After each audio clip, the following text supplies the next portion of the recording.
Elaskon antikorozinė danga ir mėgėjai, ir profesionalai. Šitų gamintojų pistoletai tai tas pats gamintojas, kur Virutas. Gamina tik tai vadinamų private label, patys jie savo neplatina. Kaip savo prekinių ženklų vadinasi PMT Italijai. Pradėjom prieš 3 metus ir su vokiečių Vaupeliu prieš 5 metus. Tapo šitas mėgstamiausias dėl savo svorio balanso, dėl užpilimo. Čia gauna klientai daugiausiai naudos su šito. Susipylėm, pabaigėm darbą ir palikom. Mums nieko nereikia, jokių plauti, nieko nereikia. Komplektai pas visus yra, aišku, pas kiekvieną gamintoją skiriasi, tarpusavį jie yra beveik identiški. Du angaliukai vidiniam ertmėm, yra beorės sistemos su kastumoklė, o produktas išeina be oro.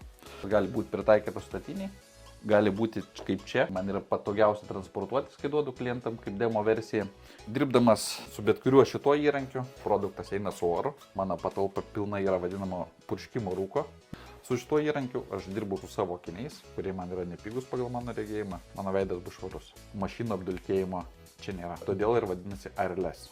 Matau angalį beorės sistemos. Su tuo angaliu, kaip aš prieisiu į vidinės ertmes. Šita sistema nėra skirta vidiniam ertmėm. Vidinės ertmės, ten oras jau privaloma. Vidinės ertmės dengiasi dulkių pagalba. Visas skystas turi pavirsti dulkės. Tik tokiu būdu jis gali padengti efektyviai vidinės ertmės. Pas mus labai daug perbėgo klientų nuo Dinitrolo, nuo to pačio suvo. Populiariausia ta vadinama liaudinė temelų grupė visiškai pas mus nebėga. Tai ko ir mums reikia, kad produktas liktų ten, kuris turi būti. Čia pavyzdys, kas būna viduj. Taip. Vokiečių kalbos salfe tai yra trosų tepalas. Turi labai didelę procentinę dalį antikorozinių inhibitorių, konservantų.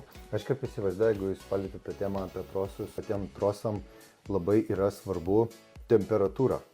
Pakaitinus sauliai, trosas negali būti sausas. Šitos medžiagos turėtų būti labai aukštas atsparumas temperatūrai. Tas veikia abipus, kaip pavyzdys laivą, ne? Kuris gali būti šiandieną Las Palme, po kelių mėnesių gali būti Arktis kažkokius reikia. Tai tiekimas į abi pusės. Tiek atlaikymas karštose temperatūrose, tiek žemose.